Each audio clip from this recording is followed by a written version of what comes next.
to the Islands-Whangaroa Community Board meeting for Thursday, the 4th of September. This is the final meeting of this community board for the triennium as we move into the elections. So you're all very special to us. You're the last of our funding applications and speakers for this term. So all the best to all of you. And I'll ask Member Tyler Bamba to open us with a karakia.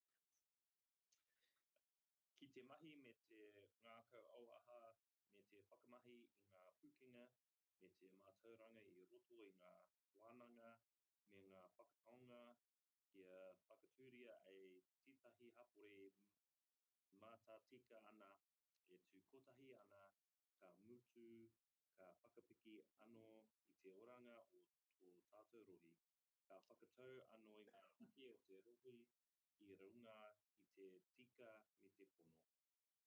We ask that through the board's discussions and decisions, the representatives elected may advocate on behalf of the Bay of Islands-Whangaroa community with aroha, imagination, skill and wisdom to achieve a fairer and more united community that enhances the well-being of the community and solves the community's problems efficiently and effectively.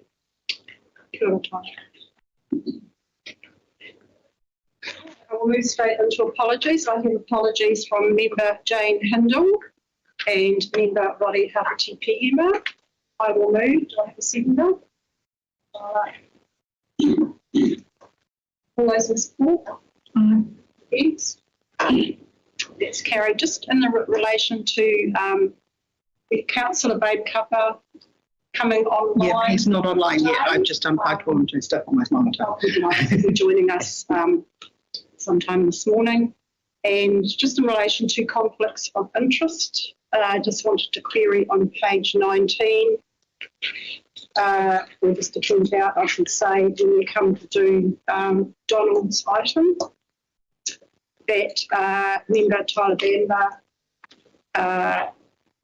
has a business interest over the Pioneer Tavern car park, which is on page 19. And it's the amended control area in Waipapa, which actually includes the car park on his tavern. So I don't personally see it as a conflict, but it may be perceived as one. So I just wanted to...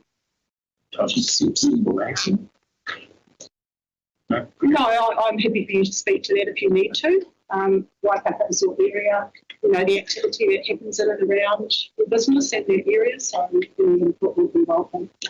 Is everybody happy with that? Any other conflicts? I'm not sure. I believe my wife is soon to be or is a trustee with our Kiriki, but was not appointed until after any of these applications for Christmas. So he sees that as a conflict. Yeah. I wouldn't see that as a conflict. No, in our policy, we have agreed to fund Christmas, a Christmas function or parade or event. So thank you for declaring that. Right, so we have so many of you here this morning. I think we'll just go around the table and introduce ourselves so you know who you're speaking to. We have a few staff members and elected members, so starting with Donald. Hi, I'm a staff member. I work in the policy team on policies and bylaws. Hello everyone, I'm also working for FNDC. My name's Melissa and I'm the Community Board Coordinator today. Kia ora tātou, I'm Tyler Bamba, I'm the Waipapa representative on the board. Morning, I'm Bruce Mills, so I represent the Whangaroa. Good morning, Lane here. I represent the Kerikeri subdivision. Morena Belinda Ward, your chair for the day, and my subdivision area is Paini Waitangi. Morena, I'm Lauren Sam, I'm the Democracy Advisor for the day. Morena, I'm Amy, I'm on the Kirikiri subdivision. Good morning everyone, my name is Anne Court and I'm the councillor appointed to this board. And kia ora, my name is Catherine. I've spoken with most of you because I'm the funding advisor for Farnborough District Council. The most favourite lady in council. We have no money, I make no decisions. I help. Staff who wants to do their item.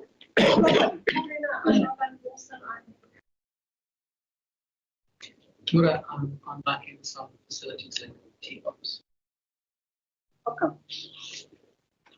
Okay, right, we'll move into it. As you can see, we have quite a large number of speakers. We don't have anybody to address us in our public forum this morning or deputation. So we'll go straight into the speakers for our funding application. First up, we have, we have got a deputation, okay, for the memorial seat, right, which is Island.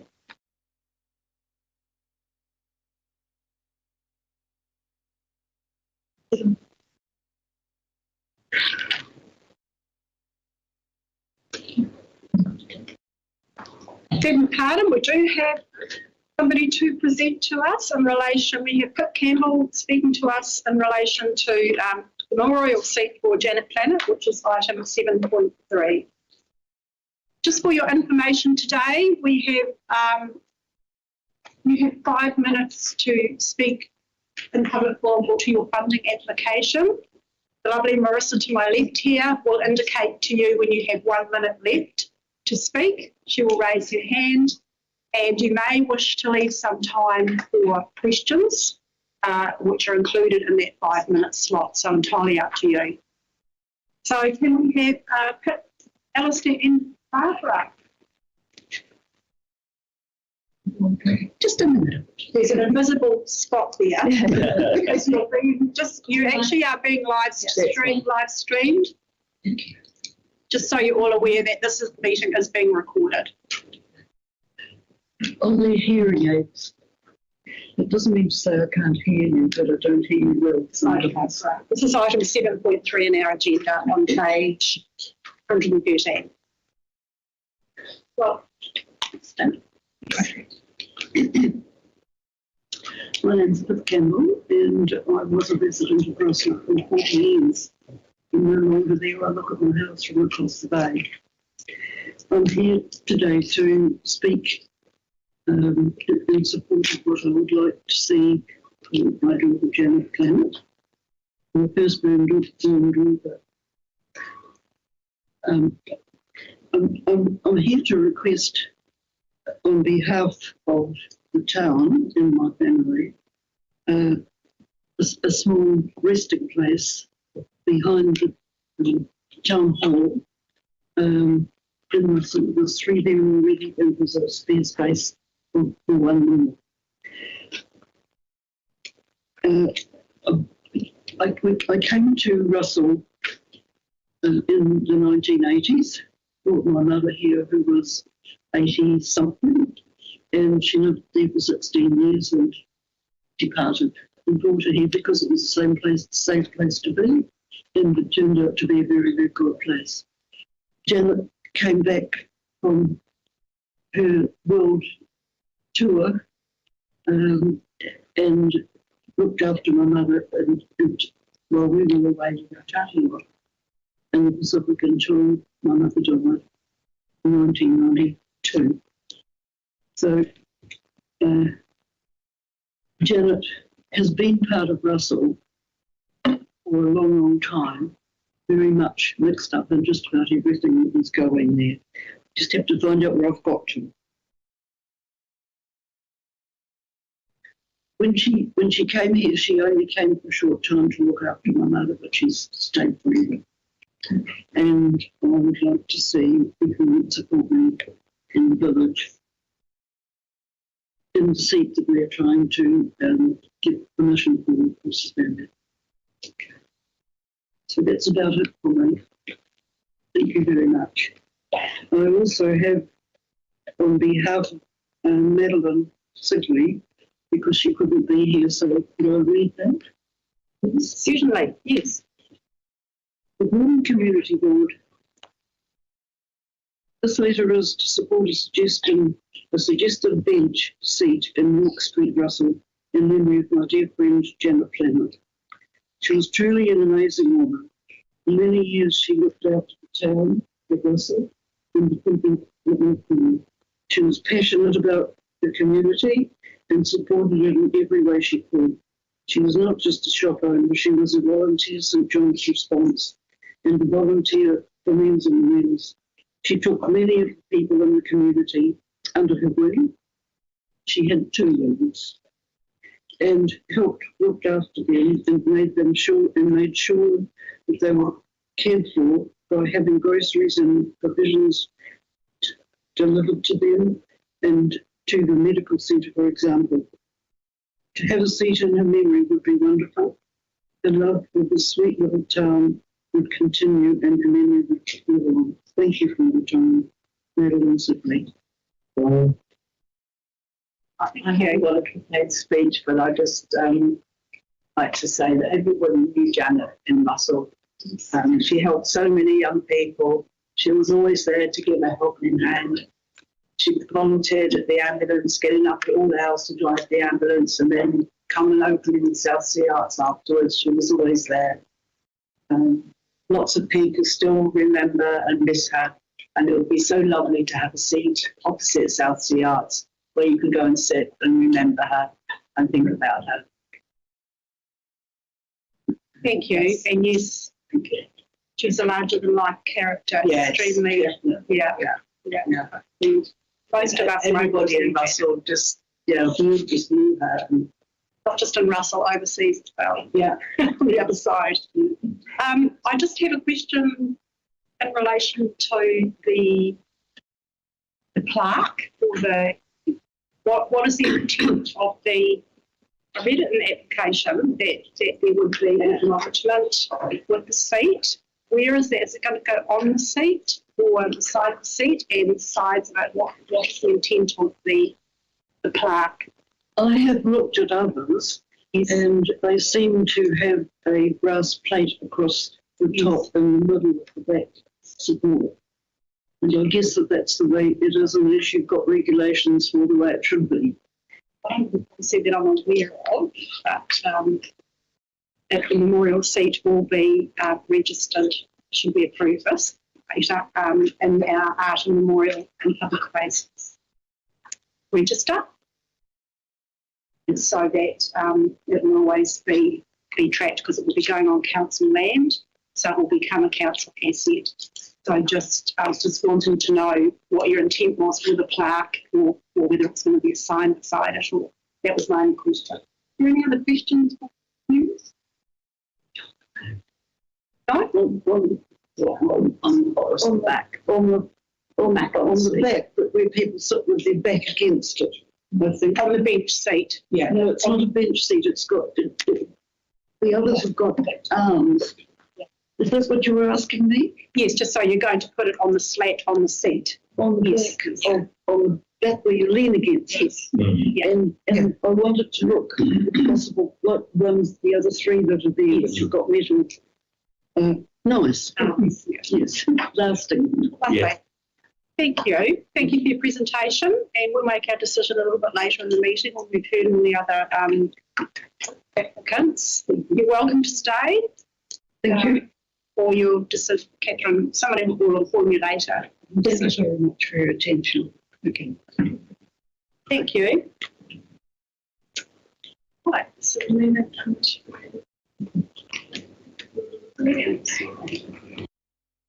yes.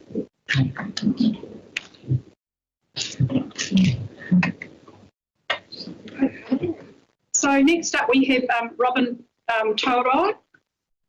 Is Robin here speaking to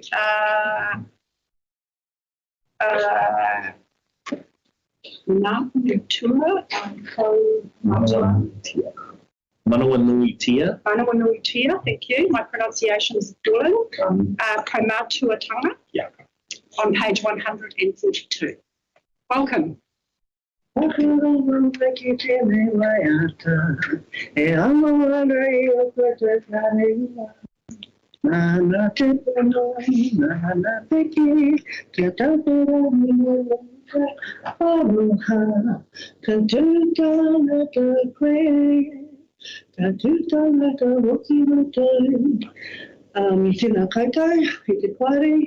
That was a little bit to chill my nerves and to also acknowledge our kaiparaki this morning and to acknowledge that the mahi that you do enables us to honour our mahi and to honour the people that we help.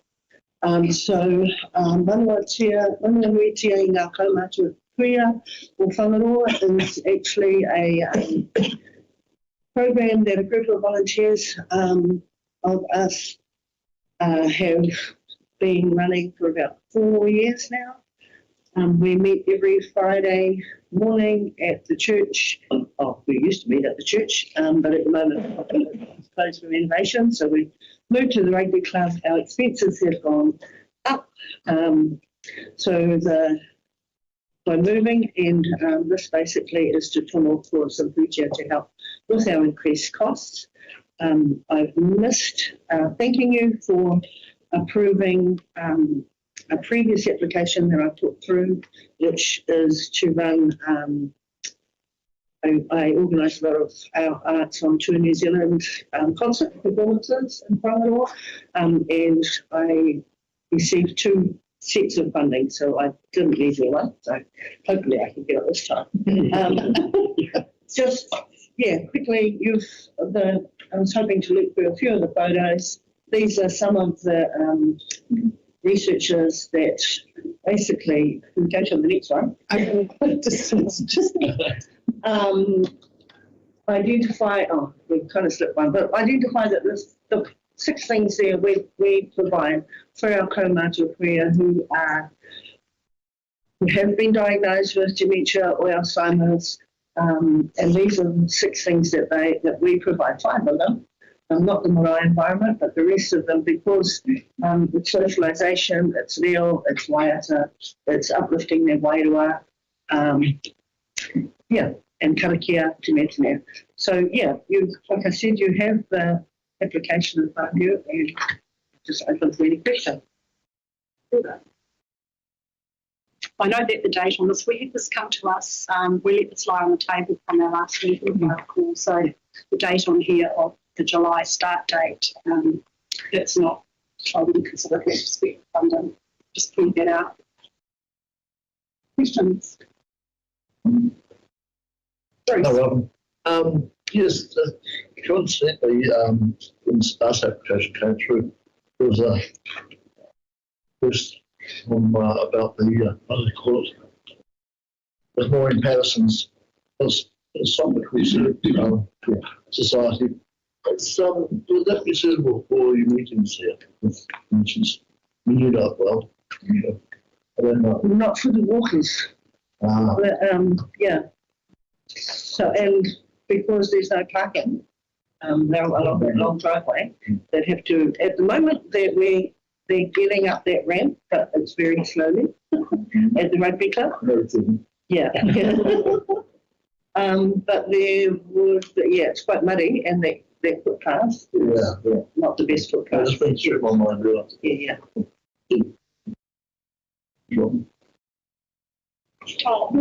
Good. Just the venue rental, how long does that cover you for? Hopefully until the church reopens, the church hall reopens. Yeah. Oh, okay. Do you know how long that might be roughly? I spoke to the coordinator, and they still haven't applied for funding. So you're hoping this is sort of a temporary situation, church reopens, and then moving forward that becomes a more affordable situation? If the town hall opens first, we'd be able to come back into town. Because the caregivers actually use that time to do things while they're in town. Yeah. Cool. We'll be out in about a month's time, I think. We do have a little bit of a goal maybe. Yeah. Right. So I do apologise for not coming to the last meeting. I had to take my mother to a funeral down near Plumley that day. Okay. Do you liaise at all with Alzheimer's and Autism? Yes, they've come. We have a range of speakers that come. Alzheimer's Northland, Family Court, WINS, Social Development. Next week we have the ASB Bank coming to talk about online fraud. So there's things that they ask to know about.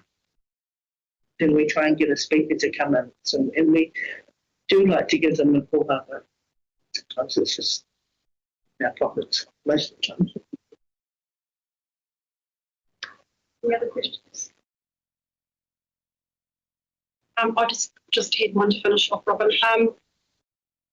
With the request for the venue hire for the huge, do you think you will move out within that year? Like the $4,000 is for the year, is it? I'm just thinking if you move out in 3 months' time and we've paid 12 months rent, would that be apportioned and come back to the board? Well, we still have to pay rent wherever we go.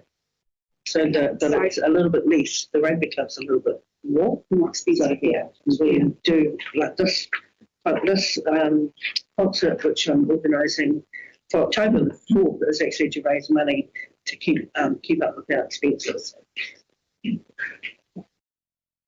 Thanks, Robin. Now, we will actually be going into public exclusion later in the meeting to hammer out these numerous funding applications so we can have a free and frank discussion because we have a lot of confidential information here which we would like to share and discuss openly. So feel free to get on with your day and you can be notified later in the day. Otherwise, you can go online and hear our decisions when we come back out of public exclusion. Later in the morning, we will give the results of our successful applicants. Thank you very much. Thanks, Robin. Okay, so are we having speakers for our Christmas funding applications? No. Okay. Yeah, I didn't see you. No, but Steph's away, you see, and then she was on the list, so I came I'm only down the road, so I'm going to sneak off there. You're sorry, Annika, but I saw you sitting there and I just thought Thank you. We have it in our policy. We will enjoy seeing you. I was going to say enjoy the sunshine, but it's gone. Yeah. Okay, so we won't have Malcolm Francis or Anika. So we'll go on to Avita Serena. Yeah. Thank you for your patience, Avita. You were the first to arrive today. Your application is on page 184 and it's for Bay of Islands Sailing Week. Yeah, my name is Evita and I am from Russell, hence I was early because I didn't know how the ferry will go. So I'm representing Bay of Islands Sailing Week, which will have the 23rd event in end of January. And we have come to the community board only a couple of times to ask for support. And this year is one of those because of the economy and how the situation is. And unfortunately, our corporate sponsorships have dropped significantly, and we need some more support. For the event to carry on, first of all, and second of all, also to actually grow. Over the years, we have been requested by sailors to expand the event, and that's what we're going to do this year. We are moving from 3 days of racing to 4 days of racing, which means 78% of boats and crews that are coming outside Northern region will come to the Bay of Islands and stick around longer, which means they will spend money more in the area. And we have gathered data that around 320K during that race week is spent in the local community, and it's just for accommodation, booze and food, and marine birds. But that doesn't include like provisioning, travel, and all other and retail expenses. So just imagine like the money that actually flows in the community during this week. Hence, we are also expanding the event.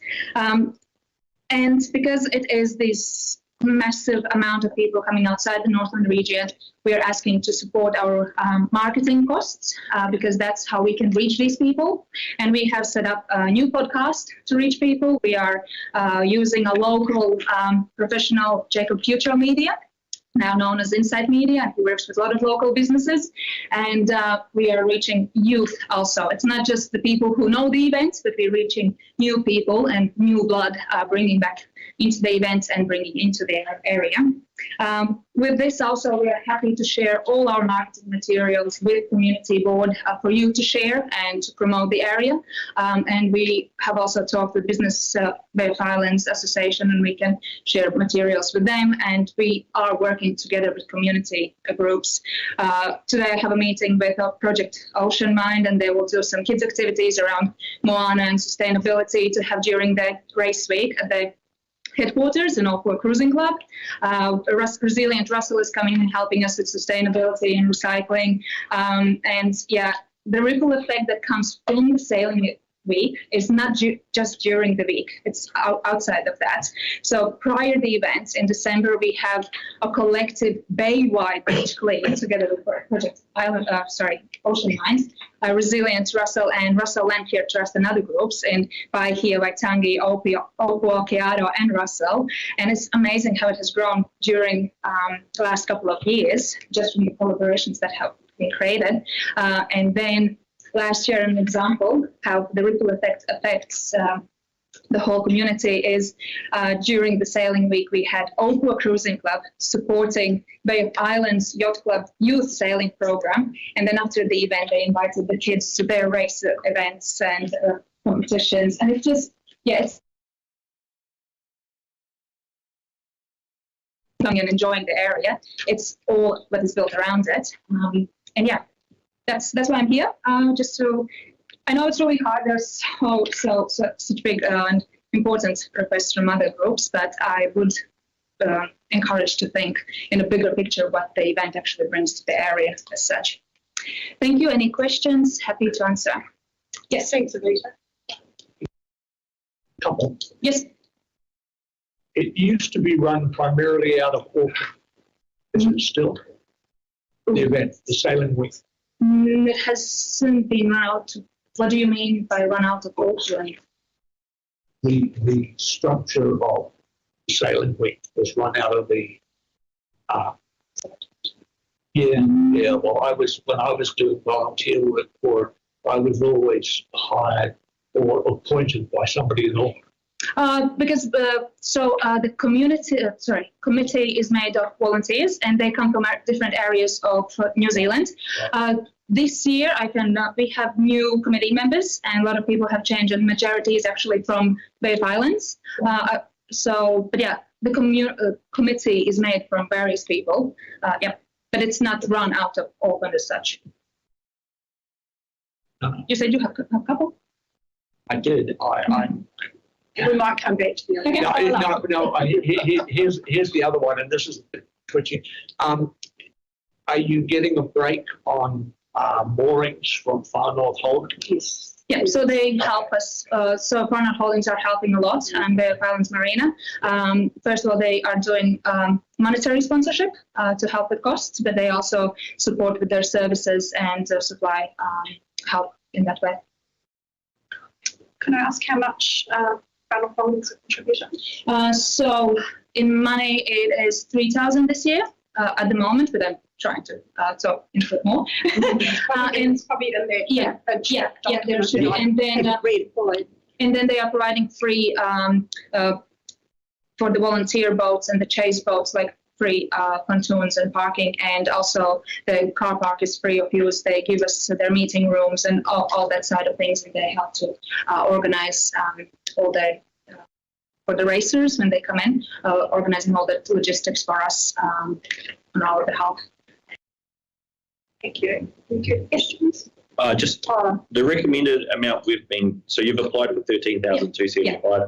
We've been given a $7,500 recommendation. What would you do to make up the shortfall should we not fund the full 13? So I am currently still approaching new potential sponsors. That's ongoing job.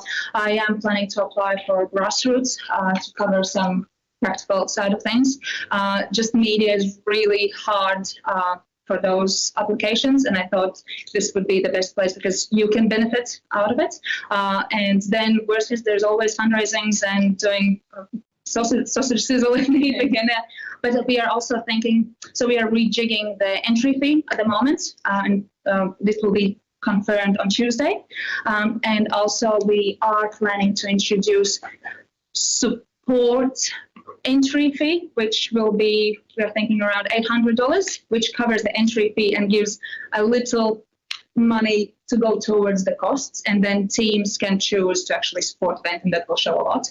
But yeah, like we have some ideas how to help, like to do it, but yeah, I just have a follow-up, Madam Chair.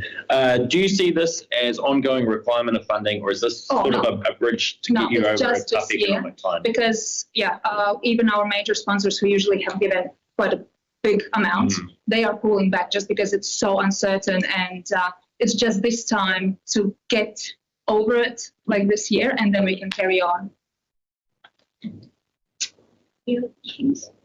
I think you answered mine, which was in relation to should we fund the marketing side of it, the shoot with the drone, where the ownership sat of that footage. Yeah. So are you happy to share it with Business Bay of Islands? I was thinking Northland and so we have always, for the last 3 years, we always have been supported by Northland Inc. in their funding. It has finished, and they're very supportive of that, and we always are happy to share their content, and this has been an ongoing partnership. Excellent, thank you. Thank you.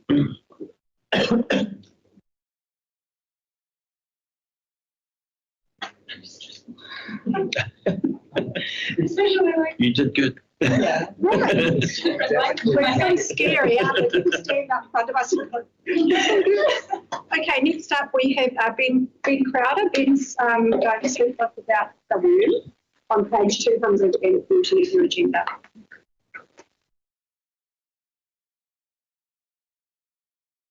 Welcome, Ben. Thank you. Kia ora koutou, Ben Crowder, ho. Morning. Thank you for having me. I appreciate that I've seen the big document with a lot of reading. So I have trouble sometimes to talk too much. I'll try and be quick because obviously we're a long day here. I represent an organisation called NISON. We're a charitable trust. Before you ask, yes, we are based in Auckland. So obviously I feel a little bit of an interloper being up here with the community board. We have decided to engage with Auckland, to Te Tokoro, mainly because of Jerry from this building. We're an independent organisation. As an arts organisation, we're a high-delivery arts organisation, but we have no ongoing support from Creative New Zealand or any. So we're at a slightly different level, which gives us lots of freedom. That means we can change and do things, but we tour nationally, and we just started touring internationally as well. This work, The Worm, was our first work made for younger people. It was made for younger people. We had trouble getting it made because Creative New Zealand believed it wasn't our brand. We're not very good at brand. We're artist-led as an organisation, and we'd always wanted to make it. But then there was this odd thing where there was suddenly a throw bit of money at Auckland for COVID recovery, and we had 10 days to apply because it was after the first lockdown. It was meant to happen earlier. It didn't need to be done by the end of the financial year. We tried to engage with bigger organisations. We said we can't make a decision in 2 days. So we ended up making this show very quickly. Its kaupapa has always been often to be gifted to the community. So initially we did 8 gifted shows, which included buses, mainly from South Auckland and West Auckland. That has continued when there was the floods in Hawke's Bay. I'm going to go as far as I nearly love Jerry, but I really love a woman called Megan Peacock Hoyle, who's based out initially in Tauranga and moved to Toi Toi, which is the Hastings Old Opera House there.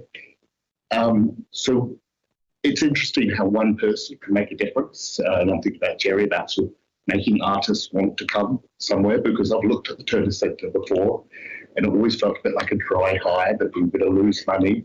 Maybe the equipment was not going to be up to scratch, and maybe we'd arrive, which has happened before, venues and find our posters that we'd sent up sitting still on the floor somewhere. So we've really engaged with Megan, and I'm going off track, with the floods in Hawke's Bay and everything got cancelled down there. And we had a little idea, maybe they would like a show for the tamariki. And we gave her a call. I said, would you like it? And she said, yes. It's pretty grim down here. Everything's been cancelled. And we managed to raise money in 3 weeks to take the show down and gifted it to 4,000 people over several days. And I suppose why I say that is we really want to make this an ongoing commitment to this area. Because of this, we're also now going to 116 in Whangaroa, which I met Laurel, and again, that's a connection with Laurel Delaney, who I've known for many years. I've directed her, in Northwood Theatre, and all those things all tie in to community. I saw Crystal from Hawke's Bay there yesterday, who I think we may have funded for Tangihanga recently. It is a click because it doesn't make sense to tour theatre. The budget is $75,000 to spend our week here. Yesterday we did find out one of the funding supports, I think we got funded 50%, so for that, that was for a $9,000 support. So we will find out 4.5, we always do. I think there's a little joke in Shakespeare in Love about it has been in crisis for several thousand years, and it continues. But we are high achieving. We have been funded by tour makers and the Performing Arts Network of New Zealand to make the set more agile. Coming out of COVID, it was made pretty quickly. There weren't that many materials, so we can pack in more quickly. We are doing a free school show, and we're partnering with the Turner Centre to identify schools that would most benefit in terms of disadvantage. And we'll also look at ways of getting the audience here if need be. We are then subsidising the tickets to the public because Jerry has indicated where they need to sit budget-wise for it to work. I did a quick bit of maths. We would need to sell every ticket to both shows at $98 each to break even. The public ones we're going to yield 26. That is our plan. On average, it'll be less for children. Children shows traditionally always earn less money, but they cost the same. We are also supplying 100 tickets at that evening to build audience and again to connect to people. It's a lovely show. It's really fun, beautiful. It's live music. There's some of the best actors in the country. I'm hoping Ida Pala will be back in it. She's currently the lead of Tina at the film. There's a young Pacific guy who I find inspiring, but he's from the Hutt and he went down to Toi Whakaari and it's his first job. He got out of drama school. He is charming and the young people will love to meet him. He also now has a lead role in Disney's Arts and Dodger and goes over once a year to the Gold Coast or something to film it. So there's good people to meet. We're trying to set up a touring network across regional Auckland to Mangere, Westapo, and we want to do this every year if we can. Give me I didn't interrupt you. Yeah, good. I told you I speak. We do have some of that information in the application. Good. But I will allow a quick question. I see there's a number of funding sources that you've applied to that are all pending. There's 5. Have you been successful with any of those to date? I don't know whether it had the Dalton Trust has come through, which was fantastic. Don't see that I've got Creative Communities, Creative New Zealand Foundation. You may be, Dalton Trust may have gone in after you really just found out about them. The Creative New Zealand one, which is the 9,000 one, which goes towards operational costs, that is the one where you've got 50% or 52% to be exact of the funding. We are going to come. We will come without your support. I've naughtily checked in the recommendations. I see we recommended, so I'd love to be asked any questions. Like anyone's going, not sure about that idea. We definitely not. We want to have a longer term relationship. I went and saw Bridget Crooks at the high school yesterday, who I met a couple of times, I think. So we did a run some workshops there.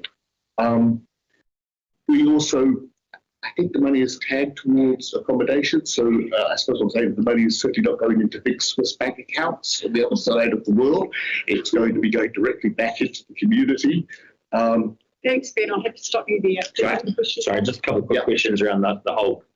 So 2 paid shows and then 1 free show for kids? No, it's a 1 free show I mean, if we have capacity, if there's demand, we'll put more on, but there's 408 tickets for, and then there's a public show, which is here also 408 tickets for that, and about 100 of those have been set aside at no cost to deliver to people who potentially might not otherwise come. That specifically targeted school kids? My understanding, because it's working in partnership with Jerry and the Turner Centre, they have identified specific schools that are particularly high of need, and I think there is some support from Freemason Foundation, I believe, but that's not my funding. It was not executive. I'm not in good. Yeah. I'm not lying. By the way, this is a very good person, by the way. I'm sure you already know that. She's a toiler. Thank you, Ben. Just Ben, yes. Yeah, thank it you, is. Ben. We'll make it Right. later in the meeting. And I've got left a little present for you. And if anyone's in the show, I've got enough spares. Tickets aren't on sale yet, but it'd be great if you could buy one. Right. Oh, thank you for your time. Thank you for coming. Yeah, all the best. Right. All the best with the show. So, yeah. Okay, next up we have Judy Terry. Judy is here to speak to us about 2026 Summer Shakespeare, Julius Caesar, on page 207. Welcome. Hi, thank you for having us here. I am the producer this year for the Summer Shakespeare, my first time, so quite nerve-wracking experience, but I'm very thrilled to be working with Dave Stearns, our director, and I'm actually going to hand over to him to speak because it's his vision. I can answer sort of money questions if there's any at the end, but I'd like Dave to speak to the project. Kia ora koutou, ko Dave Stearns. Apologies for my back being. That's our mistake, not yours. That's okay. So thank you for providing us with the opportunity to discuss our funding application for Kerry Theatre Company. So Julius Caesar will be the seventh in an ongoing series of Summer Shakespeare productions presented at Kainui Vineyard just north of Kerry. These productions have become something of a Kerry tradition, with people coming from all around the area to enjoy a picnic on the grass, a blanket under the stars, a beverage from our local vineyard, and a high-quality presentation of a Shakespeare play. And community board support has been instrumental in allowing us to provide these productions. In 2026, we present the dramatic and exciting story of Julius Caesar, relocated to 1929 Chicago. The story is going to be set amidst the conflicting power struggles of the Prohibition era mobster setting. Still relevant today with its themes of intrigue, honour and betrayal. The production will showcase acting and backstage talent, mainly local, but where necessary we'll bring in support from further afield. Personally, I've got a long experience of performing and directing amateur theatre in both the UK and New Zealand, including the well-received Sister Act musical down in Whangaroa a couple of years ago, and I've appeared in the last two Kerry Summer Shakespeares. Julius Caesar is my favourite Shakespeare play, and I've been wanting to put this on for I don't know how long, so you can be assured that your investment will be well looked after. We've got a cast of at least 23 and a backstage crew of about 20 to provide this, to provide the set, the properties, costumes, hair and makeup, lighting, special effects, admin, creative services, and front of house duties. And as with all things, and as everyone has found, our expenses every year go up. So we'll be grateful for anything that we can provide. This application is specifically to offset about half the cost of hiring some lighting and sound equipment, which comes with a professional sound and lighting engineer to operate it during the performance. That will enhance the overall aesthetic, and we have looked, but this expertise is not available locally as a single package, and we want to do it as a single package because that's the most cost-effective way of providing it. We are a not-for-profit organisation, but we can't cover all of this from our box office income. Any excess income we do make is ploughed straight back into the society to keep on with our rental costs, our production costs, our ongoing running costs. We've kept our ticket fee to a very reasonable average of about $37, which supports our community, so it's not an expensive night out.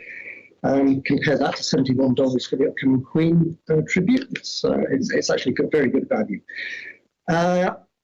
Kainui Vineyard, this year they've closed their cellar doors, so they used to do things every weekend. But once they announced that, there was a huge feedback from the public saying, well, what about the Shakespeare? So Kainui are going to open specifically for this show. So they are supporting us by providing the venue. One of the plans is to invite local Kai vendors onto the site so that people can buy the stuff. So that's support for our local community. And we're also, one of the days that we perform is the 14th of February. We're planning to do a special sort of gala night for Valentine's Day, which ties in with the show because, of course, there is the St. Valentine's Day Massacre, which happened in 1929, and that opens our show. So it'd be really good. So you can be assured, we ensure that our productions are of the highest quality. I strongly believe that there's no difference between a good quality amateur production and professional theatre. Certainly the commitment, dedication of our volunteer production crew and cast is as strong as any professional company. We appreciate that there are many applications giving a limited budget, but we'd be grateful if you could once again give this application your most favourable consideration. Thank you for your attention, and that's a question. You have it.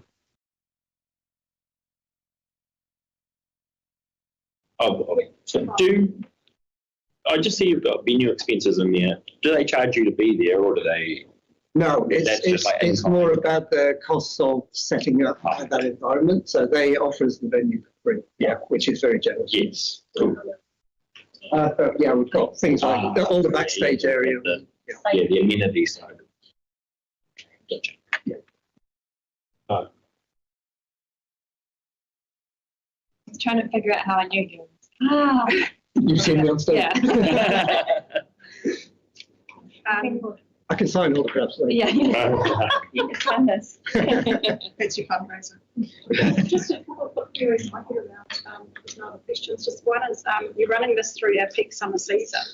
And as your customer, are you looking localism? I'm just thinking accommodation and the pressure over post-Waitangi week with running something through the peak summer. Yeah. Are you expecting a lot of people to come into the area at that time? Probably not. I mean, I think what we do is we appeal to the locals who are already here and people who are visiting already. So part of the advertising is to tourists who are already in the area. Might want to say, well, what are we going to do, while we're here? And this is one of the things that they can actually do. And my second question was around an alcohol-related event. Yep. You're expecting families and children at this? Yep. But again, we've been doing this for 7 years, and they offer soft drinks as well, and there's never been any problems with it. Sorry. Excellent. Best for that. Thank you. And thanks for your patience waiting to present to us today. No problem with it. You. Thank you so much. Enjoy your rest of the day. Okay. Okay, yeah, so we'll go to Kitty Spicer, animal desexing on page 241 of our agenda.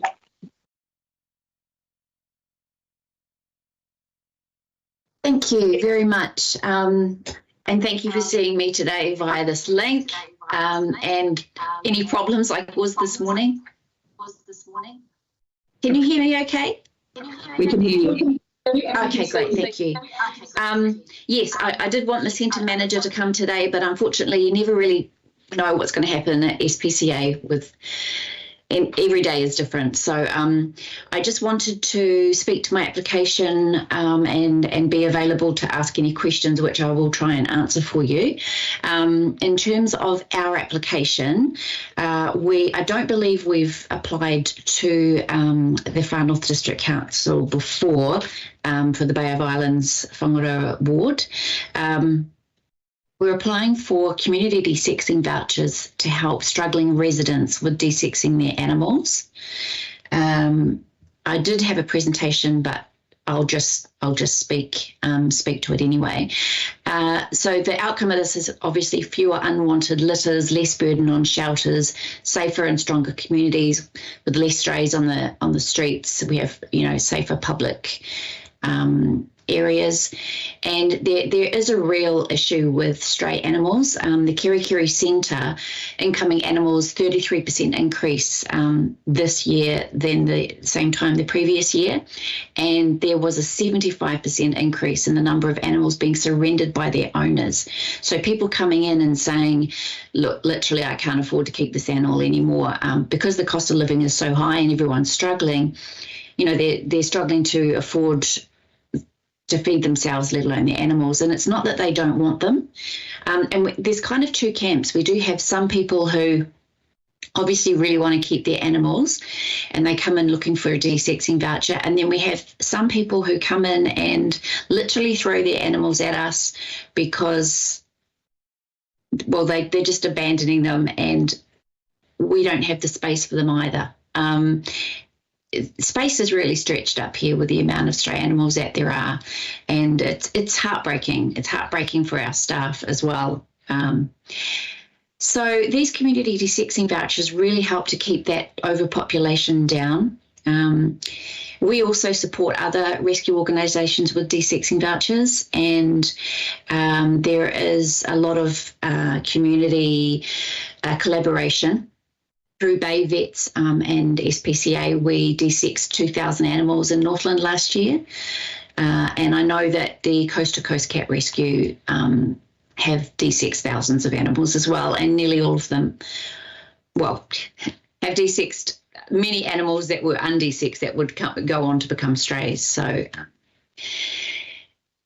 we were very excited to hear that there's a new bylaw.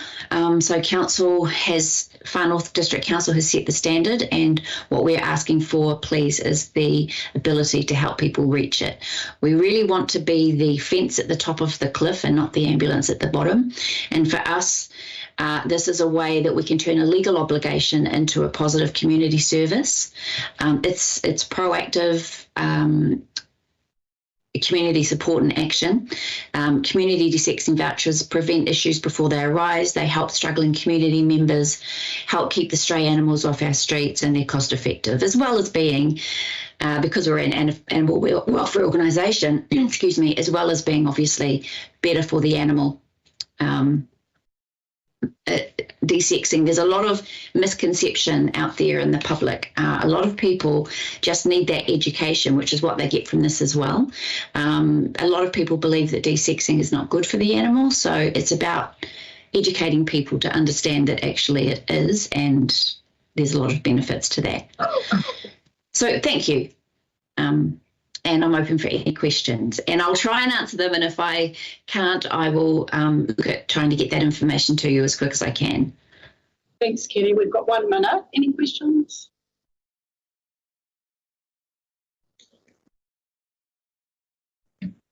No, you're off the hop. No questions. I was waiting for heaps of them. I was all ready. Okay, thank you so much. You're welcome. Thanks for joining us online. Thank you. Have a lovely day. Good day. Okay.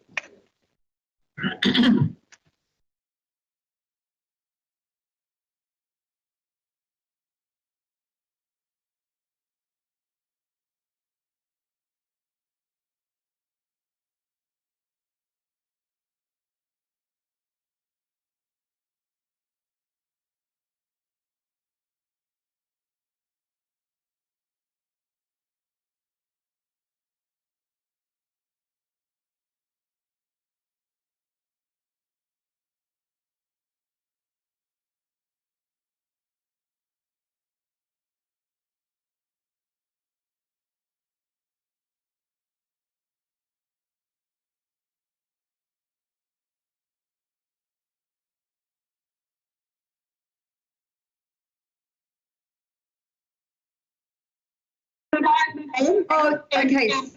In that time frame, you might like to leave another allocation for questions. It's entirely up to you. Okay. Yes, I think I will leave it for questions, but I'll just start with a bit of a summary. Obviously, you've received the application from the PIC Coastal Classic yacht race that we have been bringing to the Bay of Islands for the last 42 years, and this year will be the 43rd. What we've found over the years is there's been, we often pay for waste management, which we feel that perhaps other wharf users use as well, and it's kind of a big price to pay for bringing people into Russell. We are very conscious of recycling, so we engage Resilient Russell to help us with that. And we also supply recycling bags to our yachties so that they have all the right equipment for when they come off the wharf. And then the other thing that we're looking for is water taxis. So the idea is that when people come into, after the race, they're able to come into Russell. We host events and they are able to come in and spend their money, and a few of them actually stay over on land because their families come up as well. So the water taxi is basically the transport to get them to and from their boats. It's in COVID times, a few operators left the Bay of Islands, so we were left with having to source someone from Auckland.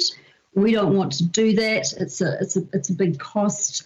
We use the local suppliers as much as possible, which is Dive Pie here at this stage. And I've rung around a lot of other people to see if they can help us, Blackfin Tutukaka Dive and Northland Dive. So that's one of our biggest costs. And I guess what we're saying here is that we've been self-sufficient for many, many years. We've never asked for funding at all, but we find ourselves in a tricky situation. And it is the difference between people coming aboard in Russell to spend money or not. I'll just leave the rest for questions if you like. Thank you, Fran. And yes, we're all very familiar with annual labour weekend event. Yeah. So I'll hand over to Linda. Okay.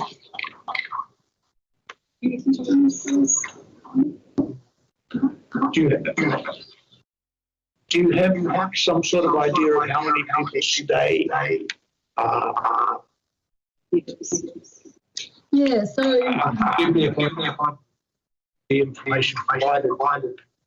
But my history on that is that people sort of sail up here and they either turn around and sail back, or they stay for a period of time. Do you know some idea of how many stay over in the Bay of Russell? Yes, I do. So that's kind of reflects on the Saturday night we have the prize giving. So that kind of gives us the numbers of how many people stay. And so we normally have about 400 to 500 people at that prize giving. So some of them stay on their boat, but not everyone can stay on their boat. So we think we've probably booked about, hard to know. I mean, it's 80, I wouldn't say it's 80 room, probably around 80 rooms, sorry, because all of us volunteers that go up, we all have to book places. So there's 400 to 500 people that come to the actual event on the Saturday night. So that actually shows how many people stay over. Thank you. And this is It is, yeah. So we leave on the Friday morning from Auckland. Most boats don't get into about 2 in the morning or maybe a little bit later. So we're running these water taxis from 10 o'clock at night until Sunday. So it means that we're just making sure that everyone can come and get breakfast in the morning, excuse me, be able to come in and do whatever they need from a, whether it's buying more petrol or whatever it is. So, and then we have two water taxis very solidly from 6 a.m. Saturday morning till 10:30 on Sunday morning.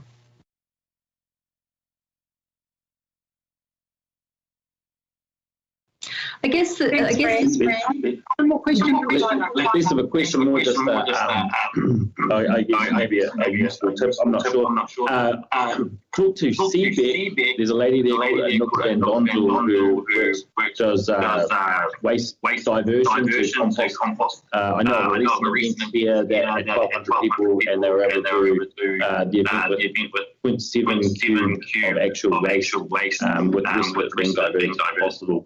So super useful, and she did an extremely important for us. Yeah, okay.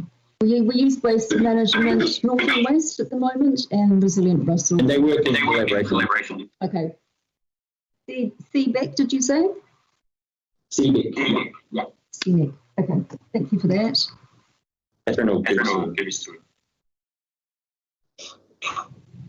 Thanks, Fran. You've been nice to wish you get on with your day, and we might have a later in the meeting. Okay, lovely. Thank you. Thank you. Thank you. See you. Bye. All right. Moving on, we have Kora Narupo for Papa Takaro Playground Redevelopment.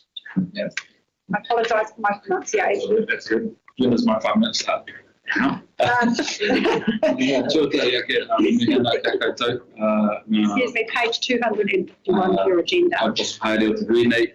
You're quite the wrong here. I'm not better. That's all. We hope you buy. We for hired out the green night. So we have a couple of keep. The 10 night photo to me. This lovely lady here. Thank you for being here and allowing us to be here as well. So yeah, my name's Nikora. I'm a representative of Whangaroa. They get in Waimate, Taupara, small rural town. We're between here and Kaikohe. And I got my whanaunga here. She can introduce herself. I'm Hanui Ellen, trustee of the marae where the pohanga is based, and I'm on the Yeah, so yeah, we're just standing here to talk to you about that project, which it says playground, but like obviously it's more than a playground for us, as a lot of things are in Te Māori, right? And for us, it's about building that stronger, healthier, and more connected community in Taupara, in Waimate, in our rural community. And so right now, our Pohanga Reo, sorry, I don't have a beautiful presentation like a lot of people have, but our Pohanga Reo has an outdated, exposed playground area.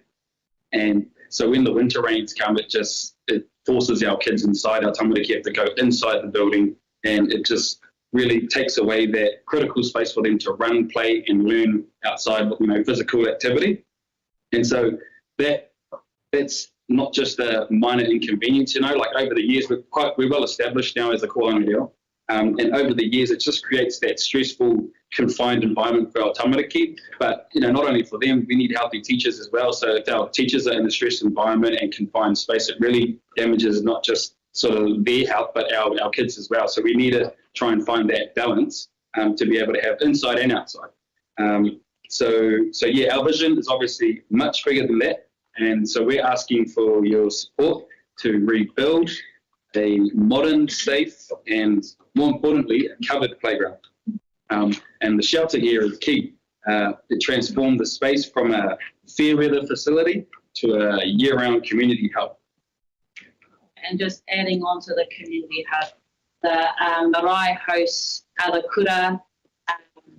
On the middle of this month, we've got all the puhanga from Kaikohe through to Kirikiri coming to the marae for Rangi Mokopuna. On Saturday, we host the Northland Swords. Last week, for the entire week, we had a tangihanga there. And when the puhanga is closed, the children and whānau who are using the marae facilities also go down and have a play on the playground. Get out of the hui. Some of our marae hui can go on for a while, so it's a place for us mums to get out of there and let the kids scream for a bit before we take them back inside. So the puhanga, although will be predominantly during the school term used by the puhanga, is actually a facility that will be used by all who stay, who come, who celebrate at the marae as well. Yeah, and so sorry, just so you know, the Kohanga is right next to the marae, so we sort of like just go hand in hand with whatever goes on at the marae. The Kohanga is always involved as a haukainga or something like that. So in Te Ao Māori, we're always trying to do things together. We're sort of not trying to be too separate and do things independently, like a lot of other equivalents like the early childhoods and daycare facilities, right? They're sort of, you just take your kids there, drop them off, and you pick them up again sort of thing, and you deal with the little nitty-gritty things and emails and stuff. But for Kohanga Reo, we have monthly meetings as a whole whānau. We have bi-monthly, every term we have working bees, we have every weekend we have a maintenance crew, we have a big roster, big schedule of every family member, family of the kids to come in and sort of clean up and do a bit of maintenance around here. So we're fully involved and fully engaged in our community. And the thing I think we foster the most is that invaluable intergenerational connection between our funding and our grandkids, right? So the grandparents and the grandkids, that relationship is what we want to see when we can build this safe and covered space for them to watch their grandkids at the koanga, or for after school, the older siblings and stuff come and pick up their kids and they can hang around. Whereas there's 1 minute left. Okay, let's try and keep it too brief. I'll try and keep it a little bit brief. This project we think supports the Koni header, which is our council goals of the community wellbeing, youth engagement, and creating that vibrant public space. So just think of it as you're not funding a playground, you're investing in a piece of the community infrastructure that will combat that isolation. We're in a rural place, so we really feel that isolation, and we feel overlooked as well. We don't have to look too far past the gate, calling a gate to see the state of our roads, right? I mean, that's another discussion. We're already in Let's focus on discussion. That's right. So, look, we have the plans, we have the passion, and our community is ready to help, but we just need that extra sort of partnership to make it a reality. If I could leave anything, it's that this is more than a Whangaroa project. This is a community project to us, and with your support, we can build that with our entire community, can thrive together. Sorry, any questions, please? Yes, I will have questions. Would it be accessible to the wider community outside of ours? 100%. Yes, anyone can come. Whenever we have multiple events like fundraisers, community events. We attend so many as well, so we try and take our kids out. And that's because we just don't have the space at our koanga to facilitate a lot of things. But we still use it like we do have the space. So we've got hangi fundraisers coming up. We've got all these kids coming as well from all over the place, and so we do try and accommodate. It's just it's definitely accessible to everyone. Yeah, for sure. Glad to hear you cover IVF playgrounds. It's actually mandatory now when we do playgrounds on our reserves to actually provide shade. We wanted to go for that first, but because we weren't too sure how the playground would play out, so we thought we'd get the playground sorted and then we can put a cover over the top of it, something like that. And because we have covered a number of our playgrounds over the last 12 to 24 months around our ward, from Kururi to Taupo Bay, we also may be able to advise you as to where best you can get the design and canvas work. It's quite... it's quite I'm sort of like the person, I'm just a parent, right? Taking this portfolio role, so big portfolio role, and then just I'm not really like a professional or anything like that. Any help will help. Can I just say something very quickly? Public health, Northland have a responsibility for playgrounds, and we'll give advice. Right. Yeah, for sure.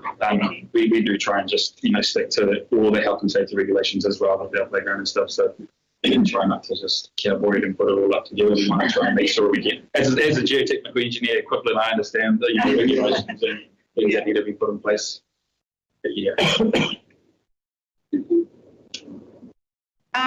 My ignorant question, because I sit as chair of this board, you said you're in Waimati.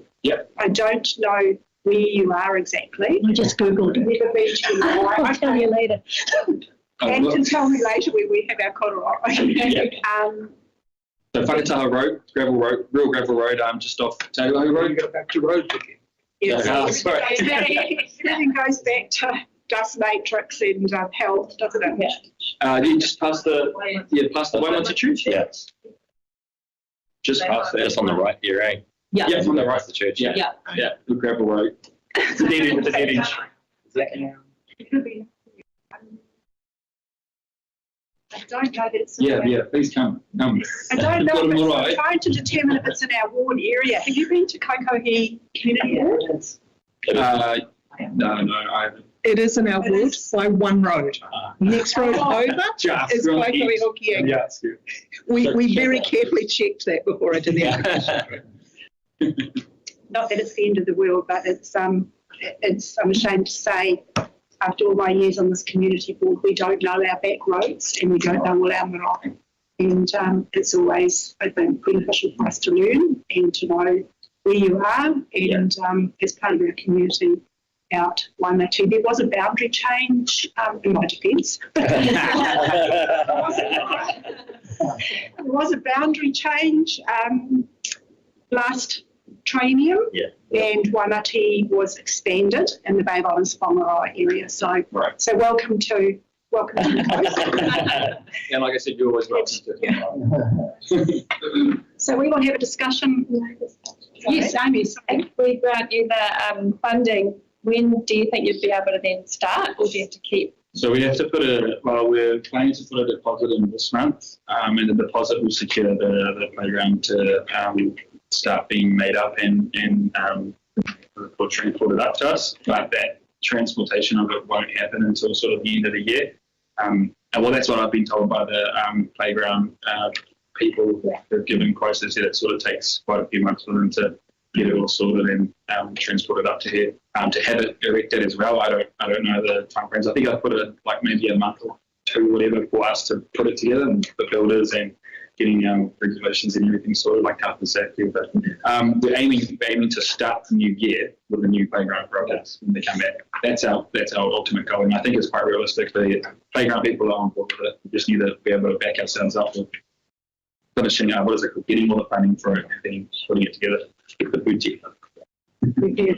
So just going back through the things, how many children are there in that Okawanga in particular?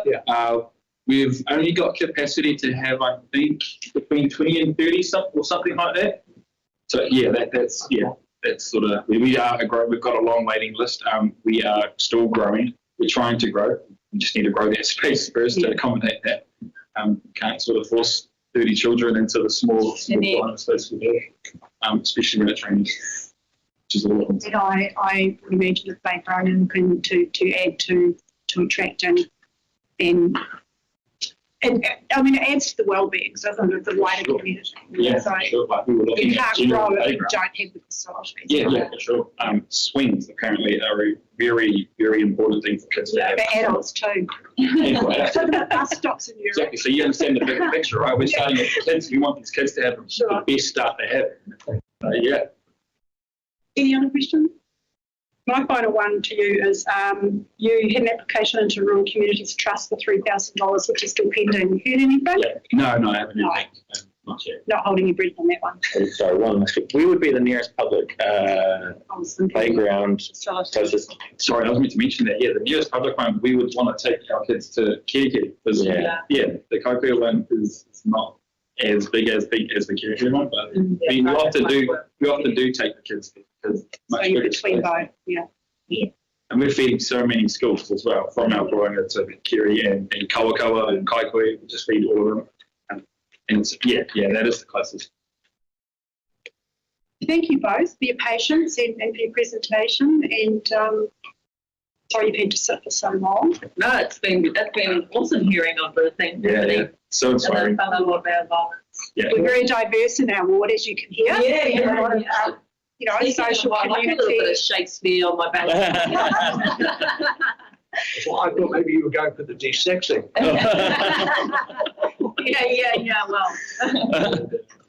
So thank you very much for attending. Cool, thank you. The project.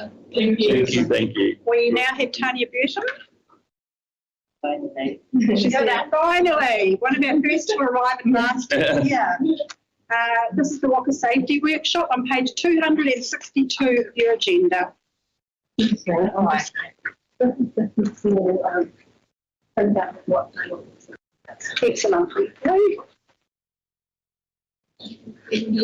You're fine there, Tanya? Yes. Kia ora koutou, my name is Tēnā Tēnā koutou, Bay of Islands Community Board. Tēnā koe, Madam Chair Belinda. Thank you very much today for having us here. I'm here to speak about the application for Hene Tauparangi Waka Water Safety Workshop.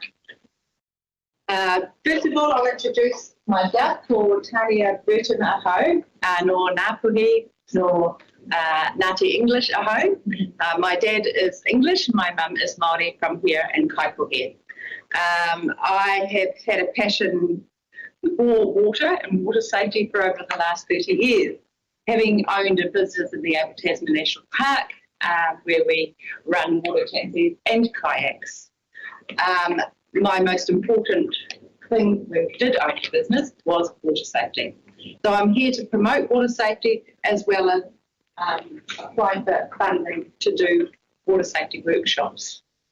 I'll just introduce. My name's Maren, and I'm sure you guys remember I've been involved in lots of workshops within our library spaces, and this is another idea that I've had. I met this lovely lady, excuse me, at an event hosted by Ngāpuhi and the Rūnanga there, sorry, and I was blown away by her commitment and dedication to water safety, and I thought it was appropriate us coming into summer to host a series within our library spaces because we've found they're so successful and easily accessible for our community. And she has a load of experience and is amazing dealing with, she's amazing, at teaching all ages, fully inclusive, about water safety and the importance, especially for our children. And obviously we're in a coastal area, and especially I thought that this was a really awesome idea to travel around, especially with her waka that's very transportable at 40 foot, so that a lot of people don't actually get the chance to see a waka that close up, with the exception of Waitangi obviously, but then also the opportunity to paddle in this waka at the end of the month after completing or attending one of the workshops that are going to be hopefully held around our libraries in the district. That's about it from me, but I can help with any other questions as well. I'll help Tanya with the application and organising the logistics of the series. Thank you, Maren. I'd like to acknowledge Maren. She has helped me. I have never actually applied for funding before. I have been helping children in these workshops for the last 7 years. We've been to Waitangi. We've also facilitated the event Paihia 200 and Matariki. So we were the first waka out in Matariki two times in a row out Paihia for the Matariki celebrations a couple of years back. So yeah, this is what I'm here for, is to ask for some help funding. So we're to deliver a cultural grounded water safety education through interactive workshops at the Far North District Libraries, using the waka as a living classroom and also a storytelling vessel. These workshops will teach essential water safety skills through the tikanga Māori frameworks and empower our communities with confidence and respect for the water. Why the waka? Well, the waka is more than a vessel, it's actually a teacher. It's a connector and it's a guardian. It's a living classroom and participants learn through hands-on engagement by correctly fitting life jackets, which is really important, safety in and around the water, waka paddling, safety drills and cultural protocols.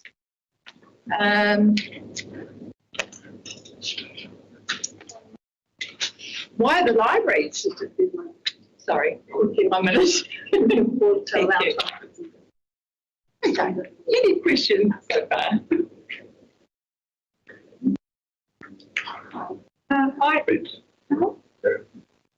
I did have one around, you've got a location that says Kirikiri Paihia Library, but not Kawakawa, and then you've got Waitangi, which doesn't have a library. Can you just elaborate on that? Yes, so Paihia does have a library. Yes, but Waitangi? Oh, yeah, so, yeah, okay. Okay, so we were starting in Kaipuhi, and we were actually based in Kaipuhi, that's where the waka lives. So we were starting at Kaipuhi Library, doing our first workshop, making our way up to Kaitaia, and doing our round down to Kirikiri Library, and then to Paihia And then the next day after the Paihia workshop, this is 1 day a week, so for a whole month, every Friday. Every Friday, it's nautical November, during November up in Kaitaia. So we were looking at this Saturday after the Paihia workshop to be on the water in Waitangi. So that's where the Waitangi comes in. Our second question is this with schools, working with schools? This is working with all the community. Okay. So we will be inviting schools as well as the wider community. Yeah. Yes. That sounds really cool. Yeah, my question was about how it says 30 people. Is it like, do you have a certain number that you? So it works, or how? It's like a minimum amount. So generally, with workshops in the library, we kind of accommodated 30, but there's always room for more. Like most of our workshops have attendance of somewhere between sort of 40 and 50. Excuse me. So there's definite allowance for larger numbers, and we do have the space and the the space, to accommodate more people to turn up, because we will have, for example, in Kaikohe, there is a cover between the Kaikohe Library and Arco. Sort of familiar with that area, but there is an undercovered area as well that we could expand out into if the library's full. But we have at stages 50 people in Kaikohe, and as for Kaitaia, we also have Te Ahu, the atrium there that is always very accommodating in our overflow, and obviously Kiri Proctor Library definitely has the capacity to handle more, as well as the green space where the waka will be during about 2 hours or so, give or take. Thinking there's like 100 year ones at Kiri Primary, so how would you, do you have a specific year level, or how would you? What we tend to do with, we extend the invitation, and then the schools themselves, they decide whether it's appropriate for whatever age group for a class. They're pretty good. They know what the space is like. We've never had an attendance of 3 classrooms, because no one's ever able to bring that many. But we're open to it. We will make it work. Yes, we will make it work. Yeah, maybe for Catherine as well, because you're applying to us for 6,000. But I noticed at the back here, I've got Kaikohe and Te Hiku at 2,000. Is that? So the reasoning behind that is because your board's actually hosting, or will be holding, more workshops in your ward, and there's a lot more cost involved, especially with the paddle day, or the day that we'll be able to get people out onto the water, because we could get what we're expecting, or how we're going to approach it, I should say, is there will be an invitation to everyone that attends a workshop at the 4 locations, in the district. So basically it's you'll complete the workshop, then you'll be invited to actually get on the waka in the water on Saturday. So we could be there for, 3-4 hours, we don't know. And that is hard to gauge, but I imagine we will have an idea at the end of each workshop in each library who will be interested. But the as far as the interest that has been raised so far in the community, and my contacts that normally attend these workshops, everyone seems really keen. So say if you did 30 times 4, potentially could get that on a Saturday, which would be amazing. But we would just take it in turns, and we would just, we can accommodate it. We can accommodate it. Thanks, Maren. And why not Kaukau? Well, because actually Tanya runs quite a lot of workshops out at Waikato at the primary school. Oh, okay. And previously, yes. So. And so they were actually already coming. They're happy to come. So we thought we wouldn't do Kawakawa this time round, and that Paihia was actually really calling out to us to say, hey, why don't you consider us? And especially those within our homeschooling community.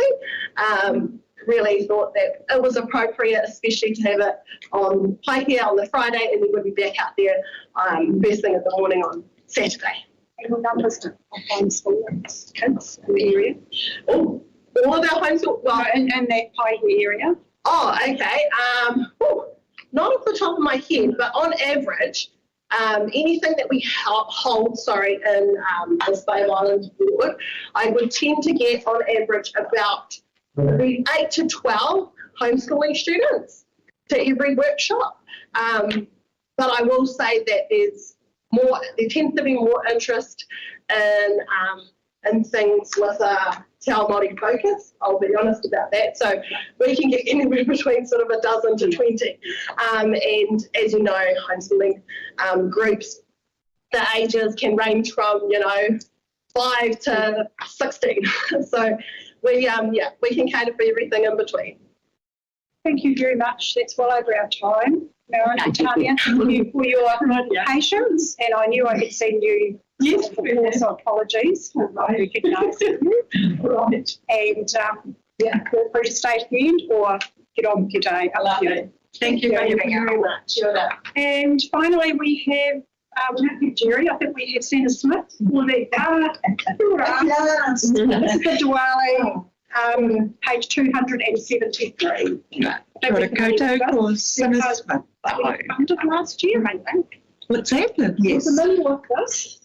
Oh, this is a different one. So so different Bollywood. So I'm here today. Jerry's away, so I help the Tuna Centre out with their community liaison and grant writing. So we have applied for support for a really special community event for Diwali. Diwali is the festival of lights, and it's the known as one of the most joyous celebrations in the world. It's about the triumph of good over evil, light over darkness, renewal of spirit, and embracing positivity. So Tuna Centre is proud to be partnering with the Northland Indian Association to stage a show called India Through the Lens of Bollywood. So the renowned Abhinaya Dance Academy is coming up from Auckland for the event, and are promising a spectacular, dazzling show of culture, music and dance. So they're going to journey through the different states of India with different regional dances, costumes, props, audience interaction.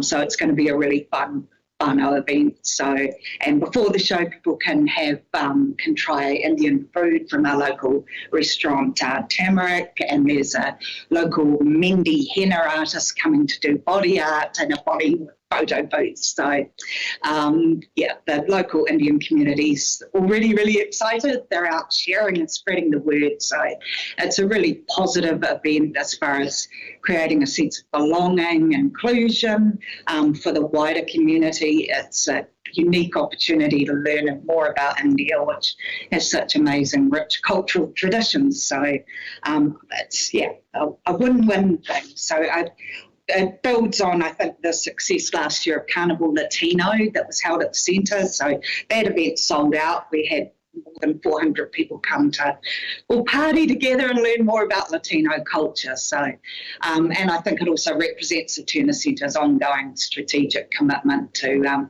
celebrating and showcasing diverse cultures who live here.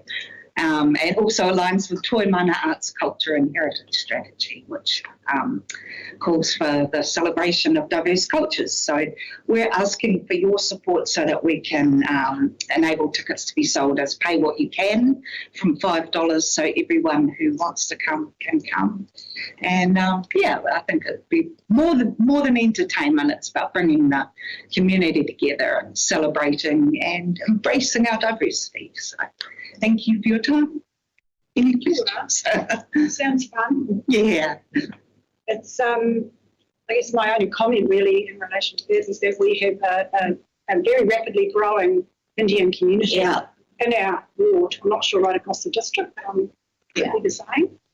So I'm sure it will be a huge success. Yes. Yeah.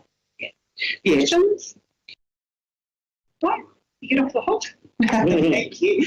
Thank you. That was painless, wasn't it? Yeah. Thank you. And finally, we have a supplementary agenda item, which I'm not expecting a speaker to because she is They already spoke, so I haven't arranged for her to come back. So that is in relation to the Totara North Hall Committee. for their kitchen, and we've already been presented in the past on that one. So I'm sure it's not too long ago, so I'm sure our memories can recall that one. So that is all our speakers for today, and I will move on to item 6.1 on page 14 of the agenda. This confirmation. The Islands-Whangaroa Community Board confirmed the minutes of the Regional Council August are true and correctly recorded. We'll have a break in a minute. Yeah, do I have a mover? Thanks, Pamela. Seconder, Amy. Any amendments or alterations in that? Back to the vote. It's carried. Before we move into the alcohol control area, we'll just have a 5-minute comfort break. Live stream. Can we pause the live stream, please?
And we running, we don't do that.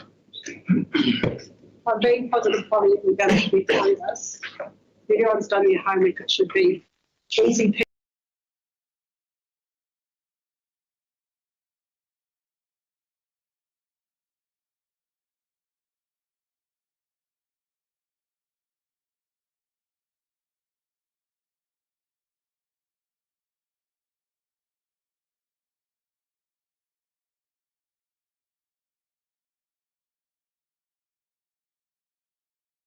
.1, review of the alcohol control areas in the ward.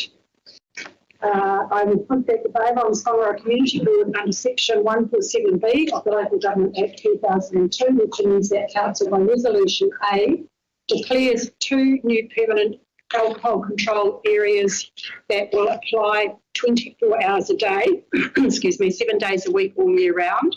1, Waitangi, 2, Opua, and B, amends 3 current permanent alcohol control areas that will continue to apply 24 hours a day, 7 days a week, all year round.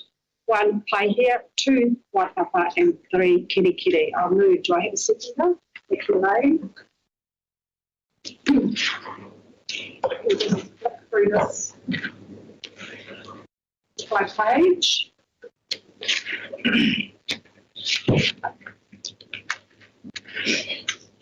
Page 16, 17.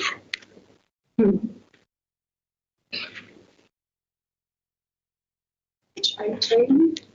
And a question followed in relation to Waitangi National Trust had input into this. No. When it goes out to consultation, we will make sure to email all the businesses that are involved, e.g. the Woolworth supermarket and all the Primary Tavern, because obviously they have an interest in their land. And this definition of public areas is a bit unusual in that it's places that are open to or used by the public. It's not the traditional definition of private versus public. So it can include areas such as the Waitangi car park, Pioneer Tavern car park, Woolworths car park that are actually private land. Yeah. Basically, it just gives the police the ability, the tool to say, hey, what you're doing is not on, pour the bottle out or move on. So that's the basics behind the whole thing. Anything else on page 18? Adding from what Donald said, it also gives the venue owner, for example, a bit more teeth to being able to say, hey, bugger off, because no one really wants that happening in their car park. So, yeah, that's YouTube.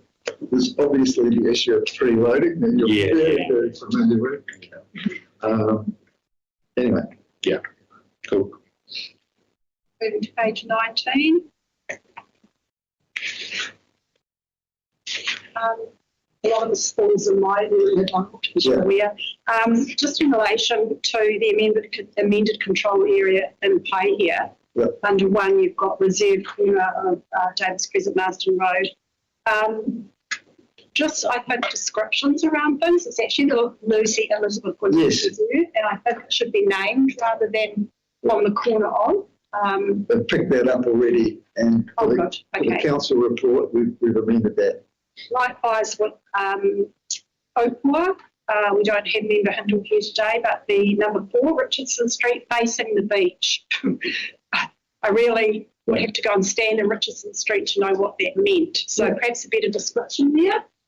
And also the Opua Car Ferry area. I did look at the map, but I wasn't really sure what we meant by the area. It's just site specific, I think, is Those are the only two things I picked up on the page. Anyone else? Yeah, maybe it's the same with Landing Road. Is it Road? Landing? Yeah.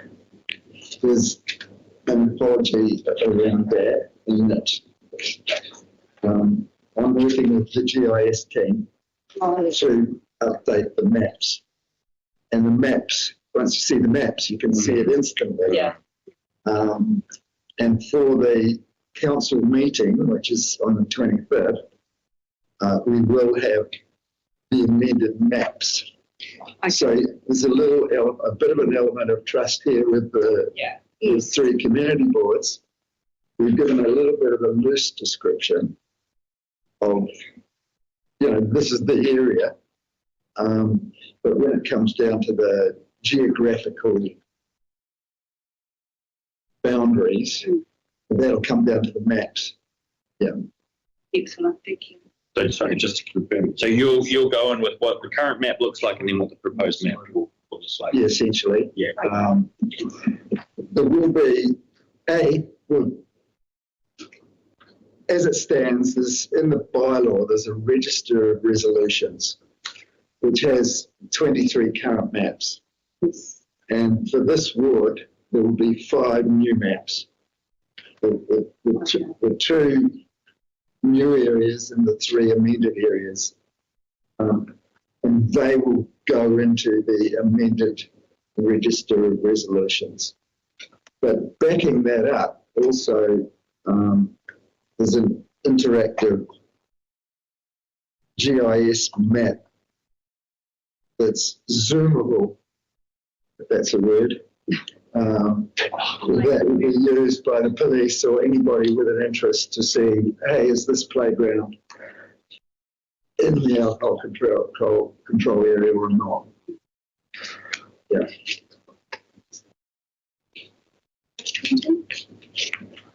The last thing to say is, for those specific little areas, I presented to the Te Hiku Committee Board on Tuesday. With their local knowledge, they were aware of a couple of areas that we'd missed. So if this board has specific feedback, we can add that to the list and amend that. Because obviously, you've got the finger on the pulse. But the deadline for that is Monday, because So we've got till Monday to get back to you. yes, because the council report has to be approved by Tuesday. The agenda for the end of March. I can give you one right now, if that's appropriate. Right, yes. There's a walkway that goes sort of alongside, it's like Anchor or Pacific Motors there, that goes from the, and it goes over a walkway bridge to Skipper's Lane. Yep. And I just think sometimes that can be a bit of a area. You know, that's there. Right. Yeah, and then it connects over to where what's Colour Plus is at the back there. Yep. Consider that then. Beauty. And I know playgrounds and parks, but do we specifically mention to Phil Waitara? It's in. Yes, sir. Where is that? 7 on the Waipapa one. Yeah.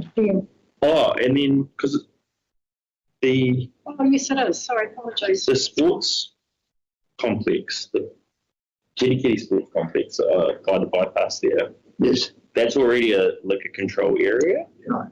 It's not, but they have signs up saying no. They do. What's the situation with that? It might be historical signs. Could be a bit like smoking. I think you'd find that there'd be a real appetite to include that. You do have as number 4 the Harmony Lane associated fields and car parks. That's fun sports. That's that's Oh, you only need one of them. Yeah. The big complex isn't in the map, and that's why we've included it. No, sorry, I'm meaning the one that's The bypass. yeah, corner of here. Oh, Oh, okay. Where? Okay. oh, apologies.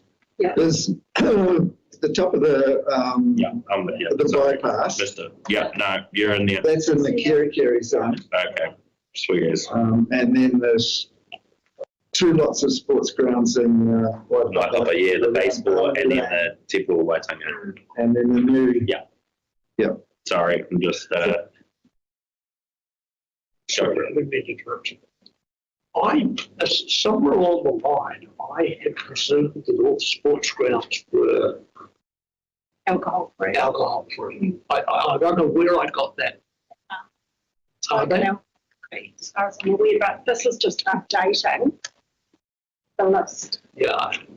Because when was it last visited? I guess I'm asking. 2018. Last visited in 2018. Yes.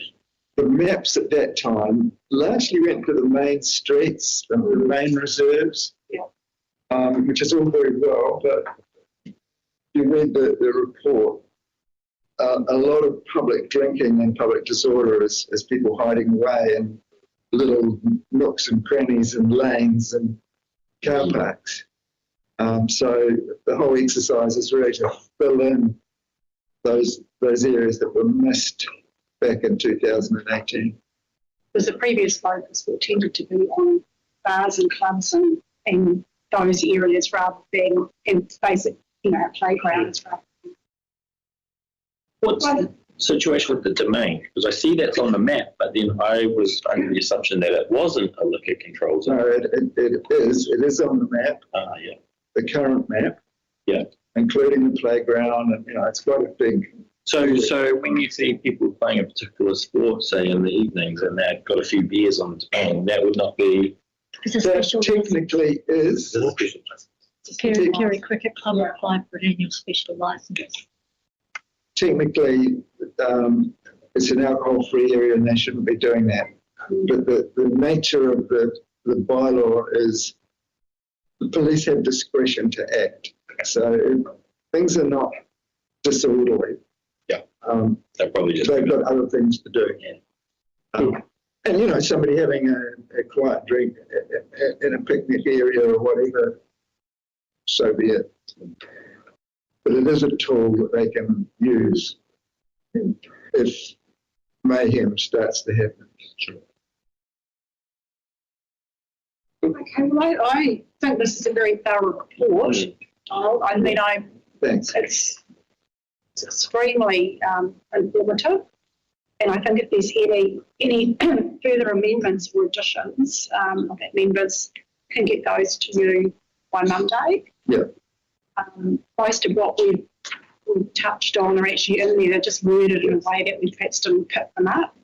So, the backstop to that also, that's the feedback from the community board, but the councillors themselves, yes. For the 25th of September meeting may also say, hey, forgotten this area. And we did workshop this back in May. Yes.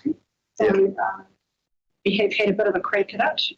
It's just we probably, since 2018, developed a few more assets or shifts in activities and changes of business. Any further discussion around this? I myself second by that. Person support? Against? Carried.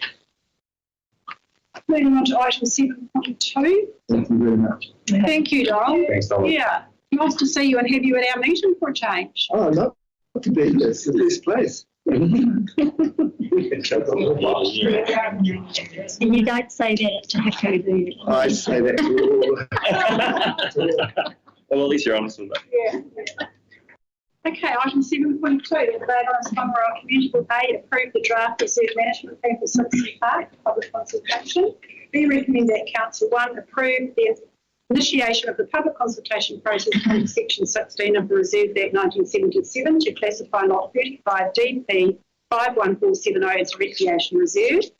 2, appoint the Islands-Whangaroa Community Board to hear any submissions received in response to the consultation process associated with Lot 35 DP 51470, and to make recommendations to the Council in respect of the reserve classification under Section 24(2)(c) of the Reserve Act 1977, And 3, appoint the Bay of Islands-Whangaroa Community Board to hear any submissions received in response to consultation associated with the development of the Reserve Management Plan under Section 41(6)D of the Reserves Act 1977. Do I have a mover? Bruce, thank you. Seconded, Lane.